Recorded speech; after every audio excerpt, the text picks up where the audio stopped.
el pueblo donde la gente desaparece. Era un día tranquilo.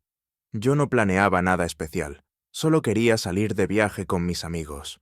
Éramos 4 en total. Daniel, el más loco del grupo, siempre haciendo chistes. Laura, que era la más seria, y siempre terminaba cuidándonos a todos. Andrés, que se creía valiente aunque en el fondo era el más miedoso. Y yo, que estaba en medio de todo, intentando disfrutar del viaje. Decidimos salir sin rumbo, solo manejar. A veces esos viajes son los mejores, ¿sabes? Música fuerte, las ventanas abiertas, el viento golpeándote en la cara, y la sensación de que el mundo entero está frente a ti esperando a que lo descubras. La carretera parecía interminable. Pasamos pueblos pequeños, estaciones de gasolina abandonadas y paisajes que se volvían cada vez más solitarios.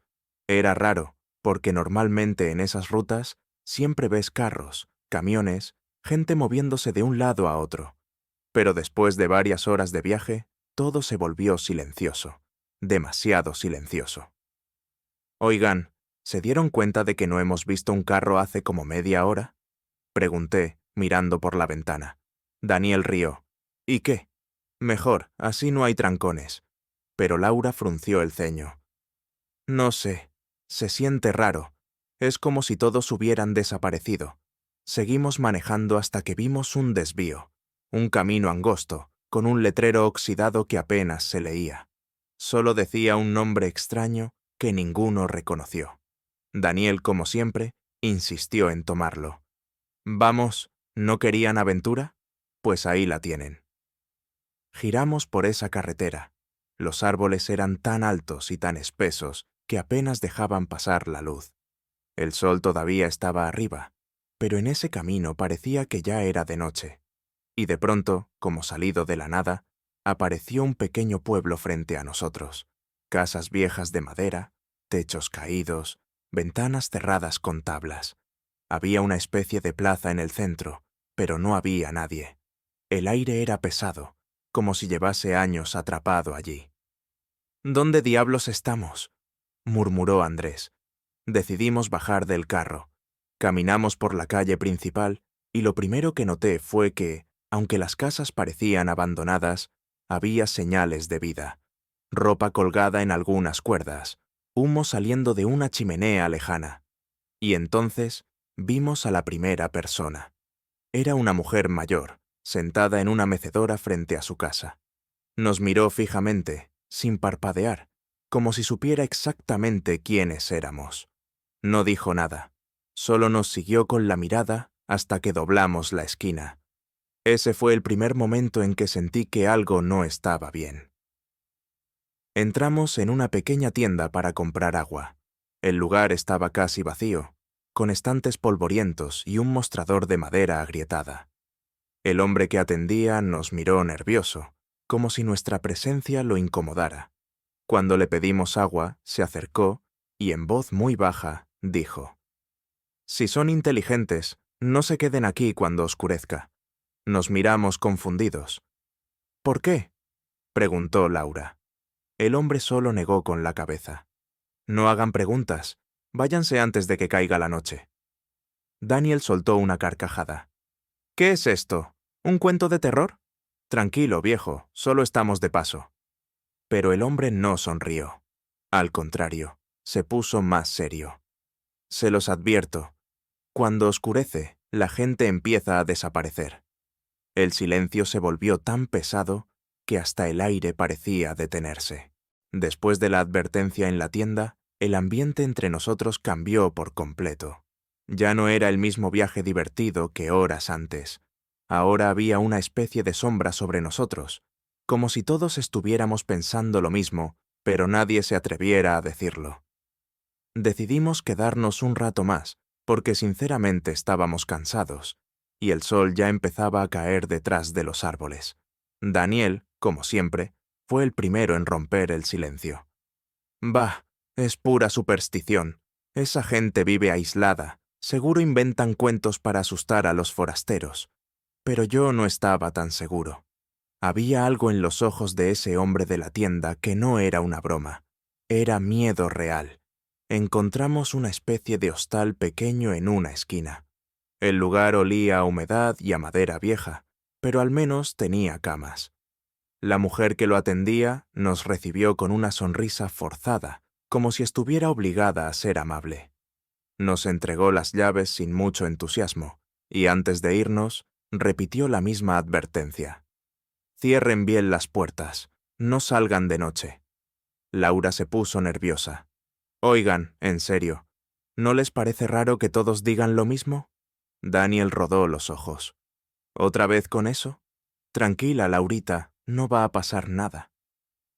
Dejamos las maletas en los cuartos y bajamos a la plaza. Apenas quedaba luz.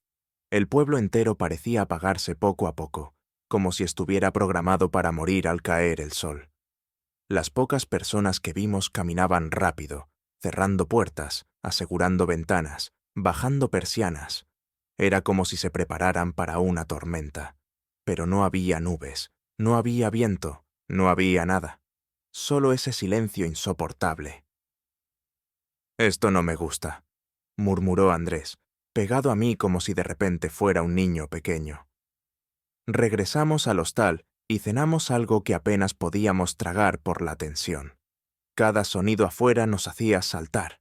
Un perro ladrando, una puerta cerrándose de golpe, el crujir del viento contra las ramas.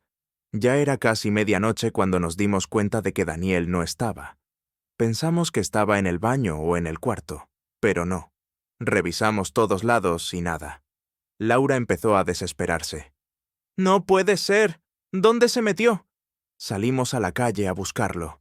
El pueblo estaba completamente vacío. Ni un alma. Solo nosotros gritando su nombre. «¡Daniel! Oye, ya basta, deja la broma». Pero no hubo respuesta. Entonces escuchamos algo. Un golpe seco, como si algo hubiera caído en el callejón de al lado. Corrimos, y lo único que encontramos fue la gorra de Daniel tirada en el suelo. El callejón estaba oscuro, demasiado oscuro, como si la luz de la luna evitara entrar allí. Un aire helado nos recorrió la espalda. Laura comenzó a llorar. Andrés retrocedía sin querer mirar. Y yo sentí que mis piernas temblaban. «Nos tenemos que ir de aquí», dije casi sin voz. Pero era demasiado tarde. A lo lejos, en alguna calle que no podíamos ver, se escuchó un grito desgarrador, el grito de Daniel, y luego, silencio. El grito de Daniel todavía resonaba en mi cabeza. Era imposible sacármelo de encima. Era un grito largo, doloroso, desesperado. No era el grito de alguien jugando o haciendo una broma. Era el grito de alguien que sabía que estaba en peligro. Nos quedamos en silencio un instante, paralizados, como si el aire mismo nos hubiera atrapado. Laura fue la primera en reaccionar, con los ojos llenos de lágrimas. «Tenemos que buscarlo, ya». Andrés negaba con la cabeza, sudando frío. «No, no. ¿No escucharon? Eso no fue normal. Eso no fue un grito cualquiera. Yo no quiero ir». Lo agarré del brazo. «Andrés, es nuestro amigo. No podemos dejarlo solo». Él me miró como si quisiera desaparecer en ese mismo momento.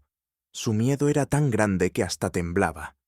Pero al final no dijo nada más, y nos siguió. Caminamos por el callejón donde encontramos su gorra.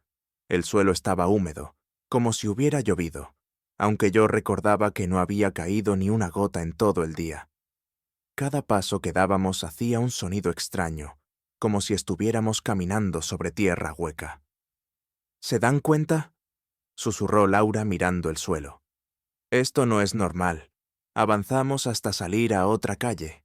Allí las casas parecían aún más viejas, más descuidadas, como si nadie viviera en ellas desde hacía décadas. Sin embargo, sentí que nos observaban. Había cortinas que se movían apenas, puertas que rechinaban como si alguien acabara de cerrarlas rápido. «¡Daniel!», grité, pero mi voz sonó débil, como si el pueblo mismo se tragara el sonido.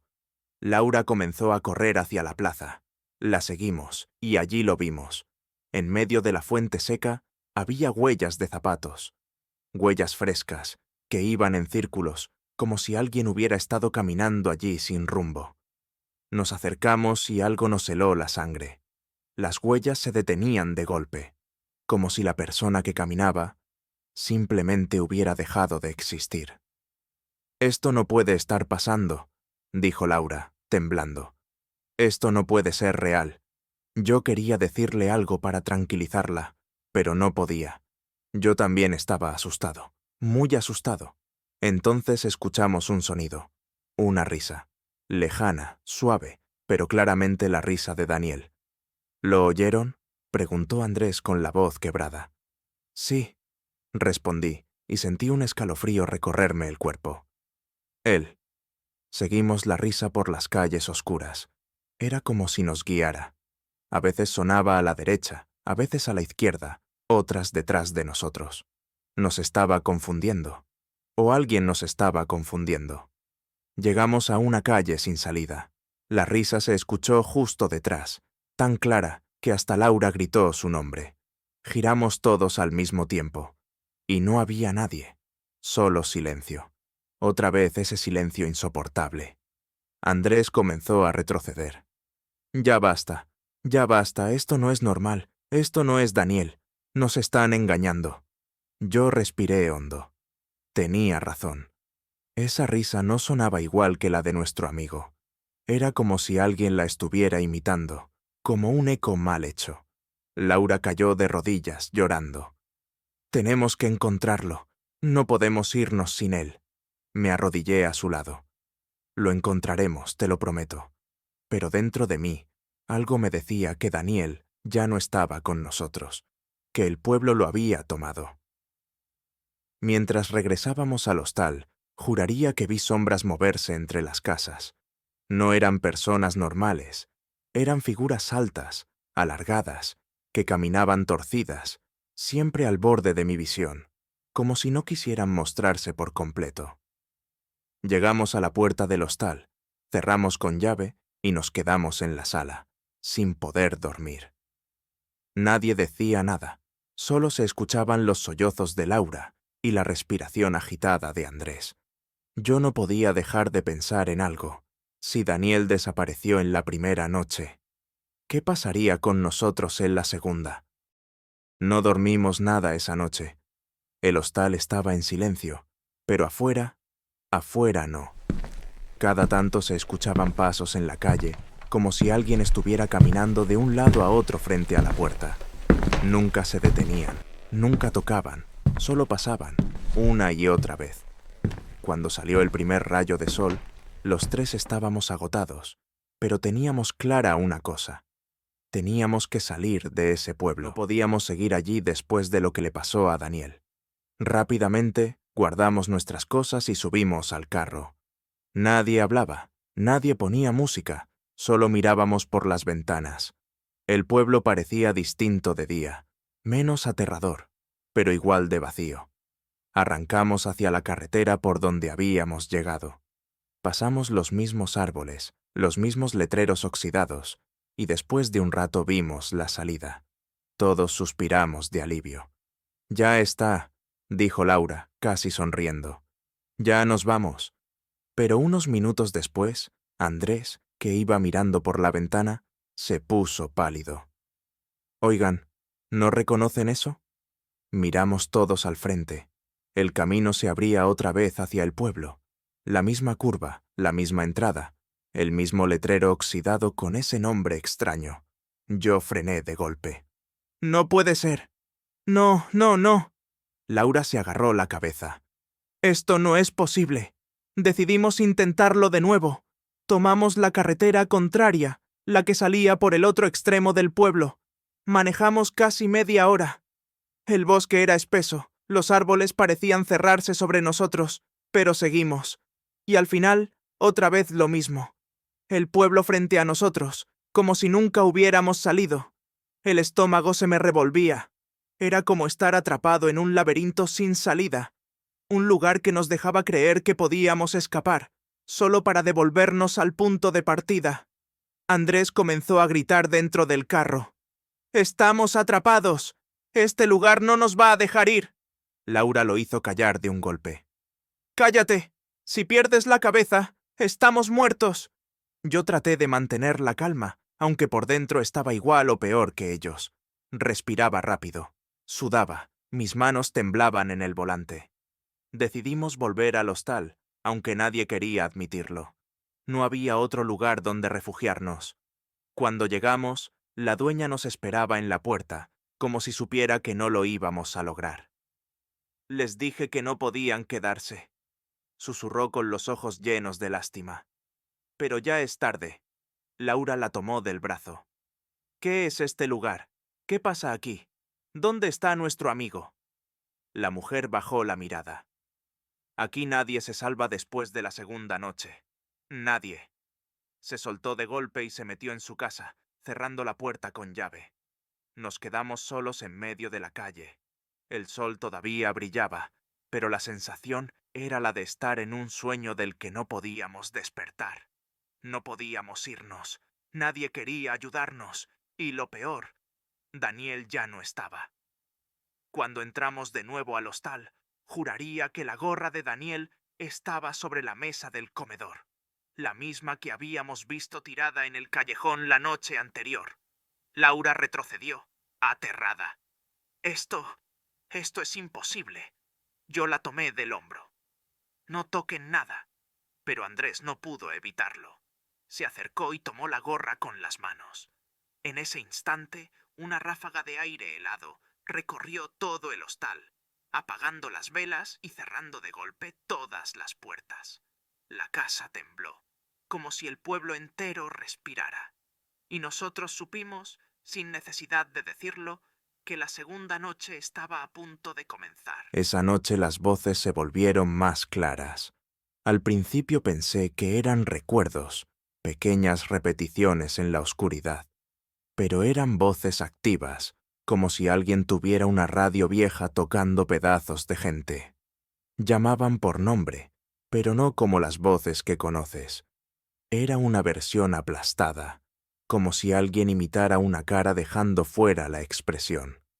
La primera vez que la imitación dijo, «Pedro», todos volteamos. No era mi nombre, pero el susto nos pegó igual, porque la forma en que nos llamaba era idéntica a cuando alguien trata de consolarte. Parecía que las voces buscaban arrancarnos algo, no solo llamarnos. Salimos con linternas, siguiendo el sonido a medias. La voz aparecía a la izquierda, luego a la derecha, como si jugara con nosotros. Encontramos una puerta entornada y detrás, nada más que una cocina polvorienta. Pero el eco devolvió la risa de Daniel. Laura gritó su nombre y una vez más la voz, perfecta, le contestó. Corrimos y no había nadie. Era una imitación que caminaba entre casas. Esa noche dormí con las manos apretando mi celular, rezando sin creer en rezos. Pensé en las risas que habíamos tenido en el viaje, en las canciones en la carretera, y en cómo todo eso se había convertido en ruido que ya no se parecía a nada. Empecé a sospechar que el pueblo no solo atrapaba los cuerpos, robaba algo más, los sonidos, las palabras, las formas en que la gente llamaba a los suyos. La presión nos quebró por dentro. Las noches sin dormir y la incertidumbre hicieron que las peleas empezaran a venir solas. Andrés se encerró en sí mismo. Cada vez que hablábamos, parecía que estaba hablando con otra persona. Laura se volvió protectora, agresiva casi, como si al proteger a los que quedábamos, se defendiera a sí misma. Yo intentaba mantener la calma, pero la rabia subía en mí como agua hirviendo. En una discusión feroz una madrugada, le pedí a Andrés que dejara de acobardarse. Él gritó que si yo no hubiera sugerido el desvío, nada de esto habría pasado. Las palabras fueron cuchillos, las miradas, traición. En ese momento entendí algo. El pueblo no solo quería cuerpos, quería romper la red que nos unía. Quería que nos destruyéramos desde adentro. Salimos a la plaza, cada uno con su furia, y fue allí que la vi. La anciana de la mecedora, parada bajo la farola como si nos esperara. Tenía en la mano una cajita de madera. Me miró y dijo muy bajo: «Si quieren salir, primero deben dejar algo que no necesiten». No supe si era consejo o burla. La cajita contenía fotos pequeñas, recortes y un papel doblado con un mapa hecho a mano. En el mapa estaba señalado un camino bajo el pueblo que terminaba en el río. «El agua recuerda», decía una nota escrita a lápiz. Nuestro instinto gritó que era una pista. Si algo en ese pueblo funcionaba con memoria y olvido, el agua podría ser la clave. Nos fuimos en silencio en busca de ese río. El camino bajo tierra era un viejo sendero que olía a humedad, a hojas en descomposición. A cada paso sentía que el aire se hacía más pesado. Entramos en un pequeño claro y el sonido del agua nos dio un alivio raro, como si escucharla nos devolviera una parte de la calma. Al borde del agua había pequeñas barcas de papel clavadas en el lodo. En cada una palabra: madre, padre, nombre. Era como si la gente hubiera llevado sus recuerdos al borde y los hubiera dejado ahí. Uno de los papeles tenía la letra de Daniel. Lo levanté y el corazón me dio un vuelco. «Aquí estuvo», dije sin pensar. Algo nos rozó la nuca. Era como un susurro que nos decía que no todos los recuerdos vuelven sanos. Andrés encontró un fragmento de tela con la etiqueta de su chaqueta. Se le cayeron las lágrimas y de repente ninguno de nosotros fingió más valentía. Habíamos tocado lo que el pueblo no quería que tocáramos. Cerca del río conocimos a alguien que no se escondía. Un hombre joven que vivía en una casucha fuera del centro. No era del pueblo oficial, vivía a las afueras y al inicio no quiso hablar. Pero cuando le mostramos la letra de Daniel, se quebró y nos dijo cosas que no habíamos escuchado de nadie más. «No lo tomen a mal», dijo, «pero aquí hubo una época terrible. Hambre, gente muriendo. Un día llegó alguien con promesas. Podía hacer que la cosecha volviera. Pedía a cambio historias, memorias, nombres. La gente desesperada lo aceptó. Nos contó que lo que vino después fue peor. La ayuda empezó a pedir más. No palabras al azar, nombres completos, cumpleaños, recuerdos íntimos. Los que se ofrecían se iban a otro lado, y la aldea vivía bien por un tiempo. Pero con los años la gente olvidó que había precio. Empezaron a naturalizarlo. Los que volvían, volvieron rotos. «¿Y Daniel?», pregunté. El hombre cerró los ojos. Algunos dicen que se ofreció, otros que fue tomado. Lo que sé es que la gente que se desaparece a veces vuelve con silencios en la mirada. Esa noche, al fuego, repasamos cada palabra y cada gesto. Uno de nosotros dijo en voz baja: «Si esto es lo que piensan, entonces hay que devolver lo que se llevó el pueblo». Era una idea loca, sí, pero también la única que nos daba algo de esperanza. Volvimos con un plan torpe: tomar los papeles del río, quemarlos lejos, devolver las memorias al agua, forzar al pueblo a recordar. Era una locura, pero nos daba algo de control. Reunimos lo que pudimos: fotos de la iglesia, cartas viejas, la gorra de Daniel. Cada objeto que teníamos parecía pesar toneladas. En la noche de la acción, la tensión explotó. Andrés desapareció antes de que siquiera pudiéramos empezar. Se levantó sin avisar con la intención de salir caminando, como si algo en la calle lo llamara. Laura y yo lo seguimos, pero en un cruce lo perdimos de vista. Grité su nombre hasta que la voz se me quebró. No apareció. En ese momento supe que el pueblo ya no era solo peligro, era voraz. Me juré que no perdería a más gente por aquí. Agarré la gorra de Daniel y la lancé al río, encendiendo luego un fuego con las hojas secas. Vi cómo el papel ardía y pensé que eso sería suficiente para romper el hechizo. Creí que romper la memoria en un sitio público obligaría al pueblo a devolver lo robado. El fuego crepitó y las chispas subieron al cielo. Vi figuras en las ventanas, sombras presas que miraban. Una de ellas era mi hermano, o al menos la silueta que me pareció familiar. Quise correr hacia la casa, pero la mano de alguien me sujetó del brazo. La anciana que me había dado la cajita. Su mirada no era de enemiga ni aliada, era algo terrible entre las dos. Lo que rompes también puede romperte, susurró. Después de esa noche todo cambió.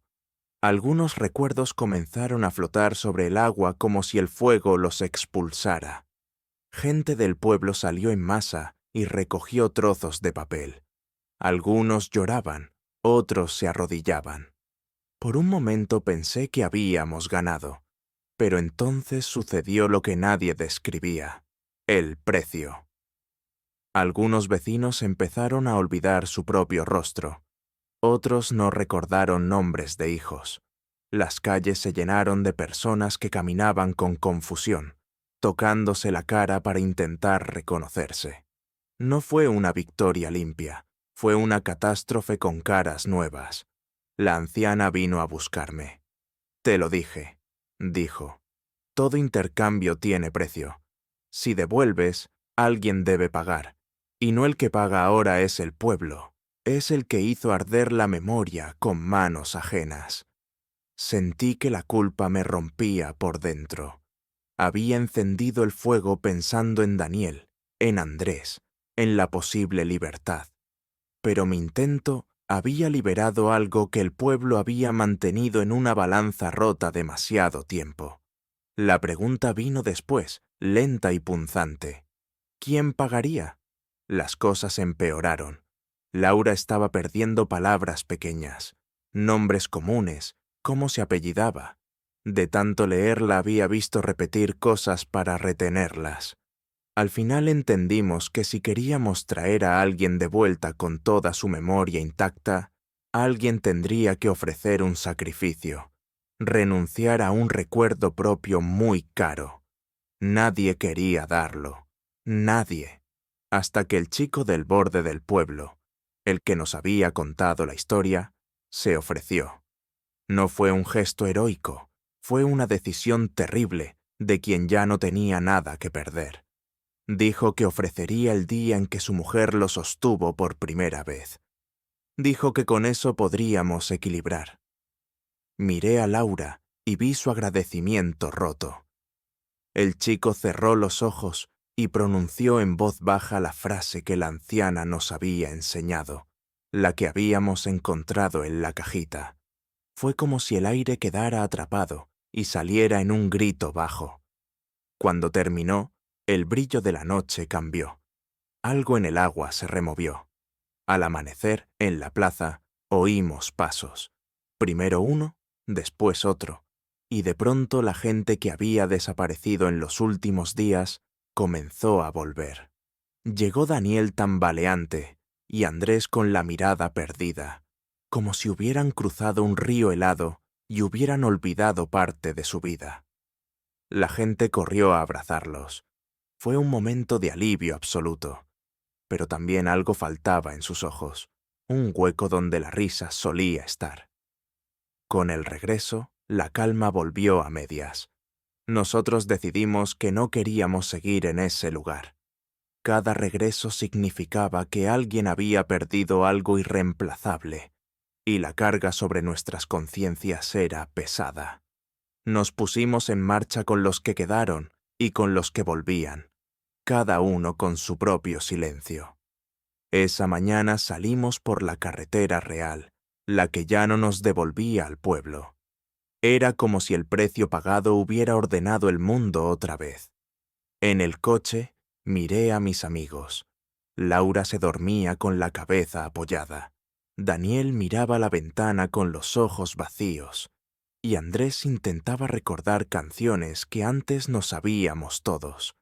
Yo tenía la gorra de Daniel apretada en la mano y una sensación nueva. Había perdido algo que ni siquiera sabía que era mío. Al volver a la ciudad, nadie nos creyó al principio. Dijimos lo de las voces, de los papeles, del río, del fuego. La policía vino, miró y se encogió de hombros. Para ellos fue un viaje extraño. Para nosotros fue una herida abierta que nunca cerraría del todo. Hablé con mi familia y la veía buscar en mis ojos la versión de siempre, y entendí que había vuelto distinto. Con los días, algunos recuerdos comenzaron a volver, otros no. La vida siguió. Encontré una tarde la nota que había recogido en la cajita del posadero y la guardé en un cajón. A veces la saco y leo la letra de Daniel, y me pregunto si el precio que pagamos fue suficiente, o si el pueblo aún espera la próxima ola. A veces, en la noche, cuando cierro los ojos, escucho una voz que intenta llamarme por mi nombre, pero llega deformada. Es una voz que parece no saber cómo decir amigo sin robar algo. Me levanto, prendo la luz y miro por la ventana. Ya no vuelvo al pueblo. No me atrevo. Pero en mi cabeza sé que el lugar sigue existiendo, que la carretera aquella curva, que para alguien más la curiosidad será más fuerte que la prudencia. La última cosa que hice, antes de dejar todo atrás, fue devolver la gorra a la caja donde la encontré y escribir al reverso mi propio nombre completo. Quería que quedara constancia de que alguien había pasado por allí y que todavía recordaba. No sé si servirá para algo. No sé si cambia el precio. Lo único que sé es esto. Aprendí que hay lugares que no son mapas y que hay silencios que son trampas. Aprendí que la memoria no es solo lo que recuerdas, sino también lo que olvidas a propósito. Y aprendí que a veces, para salvar a alguien, tienes que pagar con algo que te pertenece más que el orgullo, una parte de ti. Si alguna vez ves un desvío que no aparece en el GPS, si un pueblo te mira con demasiada calma, sigue de largo. No salgas del auto. No preguntes. A veces, lo que parece una historia de aventura es solamente la forma en que el mundo te recuerda que hay cosas que no debes tocar.